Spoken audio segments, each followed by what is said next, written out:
bonjour et bienvenue mes amis, ça va? J'espère que vous êtes très bien. Morning my friends, how are you all today? I hope everybody's well out there in this fine dinky dry planet of ours. Yeah, so I haven't done a video on a car for a while, so I thought I'd do one today on the new Hyundai Palisade, and this model here is the 3.8 litre V6 petrol gasoline model. And this model drives its front wheels. It's not a rear drive or an all-wheel drive, it's front-wheel drive only. So,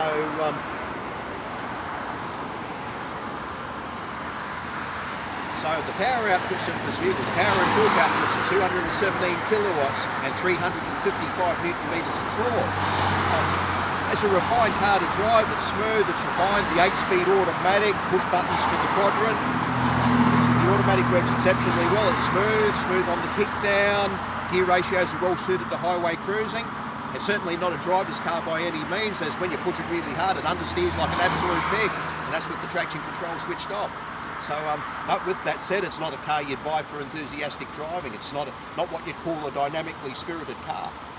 So, with that in mind, as a car which is good for cruising, super practical, it has a 7-seat configuration, good climate control, it's excellent.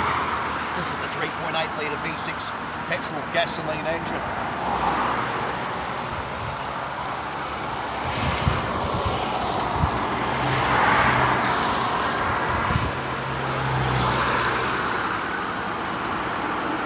Not too much to see under here with all the plastic cladding over the power plant. But it performs adequately. It's very Americanised, you can tell by a lot of the chrome accents, like the chrome grille, chrome appliques and those sorts of things. Chrome dominates the roof rails as well.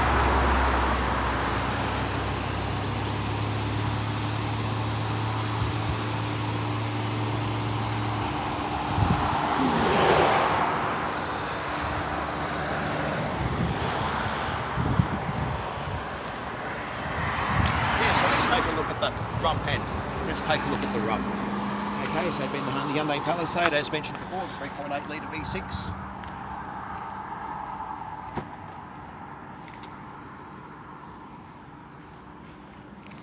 As we come over here, we can see the seating configuration for 7. So you've got your driver, your front passenger seat, your 3 across the rear and your midsection, and your extreme rear is over here.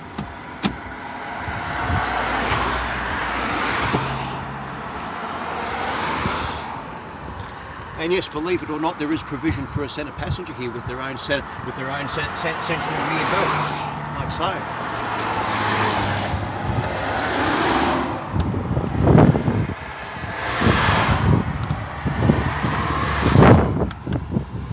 I don't know if I'd want to be sitting in this seat for long periods of time, with that being 183 centimetres or 6 foot tall, bang on. I don't think it's going to be the most comfortable of accommodations. Looks to be adequate leg room, but with that said, your knees would be half a kilometre into your chest. That's the trouble, you see where the leg room is right here and in relation to the floor. But with that said, there are USB ports galore in this car, and the rear here is no exception.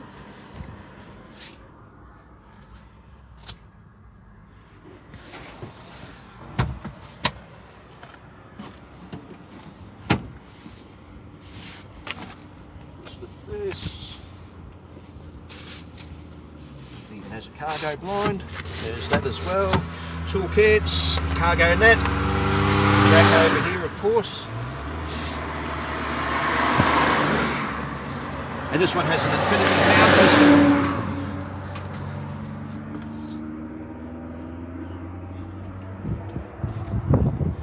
Yes, let's have a look at that, let's get that dealer plate back in situ.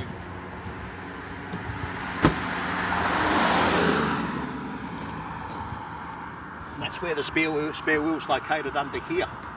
So you just have to lower the spare wheel down in case of a puncture. That's where you retrieve the spare wheel, right there. Independent rear suspension, although once again it's front wheel drive.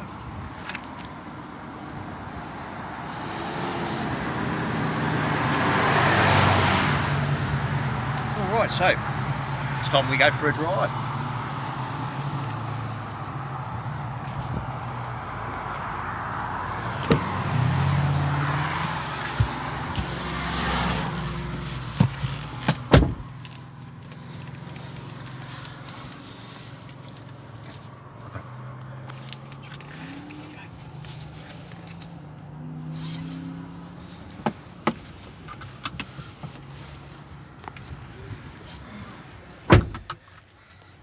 Okay, so we'll buckle up as per usual and get ready for the road ahead. Yeah, so as I said to you before, this car is quite well equipped in that. I mean, you look at the fascia, the instrument cluster with your custom tachometer and speedometer, your trip computer. You go through the modes, drive mode comfort. They have sport as well, digital speedo, fuel economy indicators, distance to empty, fuel economy average 18 litres up 100k, so it's not exactly the most fuel frugal car. Drive mode comfort.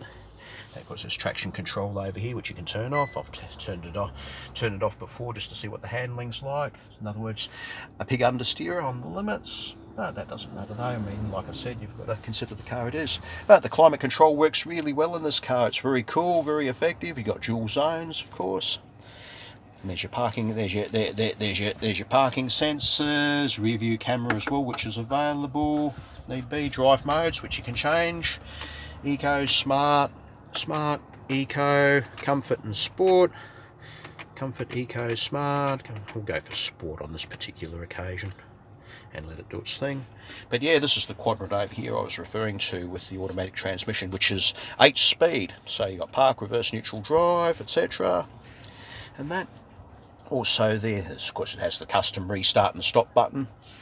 And paddle shifters for the automatic transmission. But with that said, though, I wonder how many people are actually going to use the paddle shifters in a car like this, which is far from what you'd call sporting, unless you'd use the phrase "sporting is it not" at the opera or something to that effect.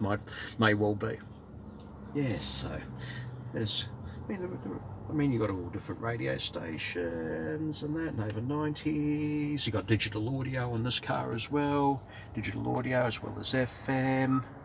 So you've got AM, digital audio, broadcasting, and FM as well. That's the volume switch over here. Entries closed March 24, 2021. Prize drawn March Decent amount of clarity from the speakers and that. This being an Infinity sound system. So the Infinity sound system works good. ACTTP 21-00113. Planning a camping adventure? Visit your local experts at... Okay. So with that said, we shall drive. Okay, so select drive on the actual quadrant. Release the parking brake, which is okay over here, an electric parking brake. Push down the switch. We don't even have to do that.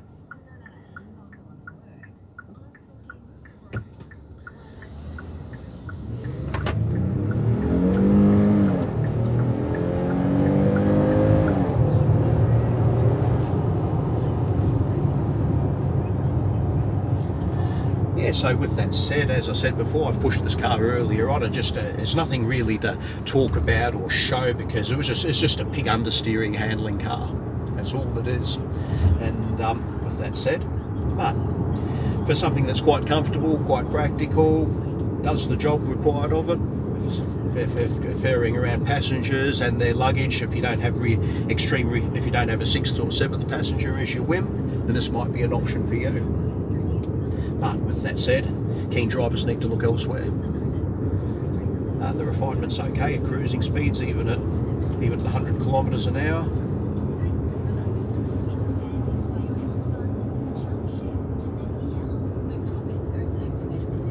Do your drive mode switch, which you can affect back to comfort, eco, smart. Of course, eco picks the most fuel frugal gear and shifts much earlier in the rev range. Is the position for normal driving. But yeah, I mean the car is just on 5 metres long, 4,980 millimetres long, and that's so not super long, but it's still significant nonetheless. That's what contributes to the good practicality and excellent interior space. I mean, steering feel still feels very average. There's a little bit of feel coming through the helm, but when driving hard, the biggest problem is that nothing really happens. It doesn't get any firmer. The weight doesn't really increase. It's still the one weight all the time.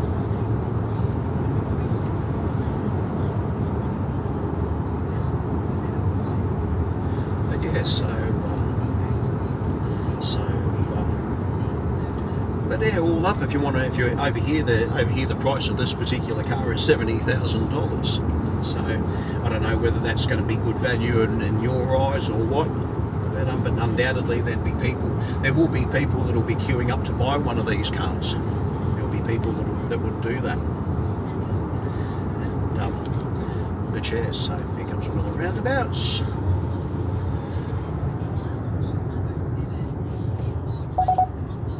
And we've got lane departure warning, lane keeping assist. Be a waste of time to me showing you how this car handles, because all it does is just body roll and understeer.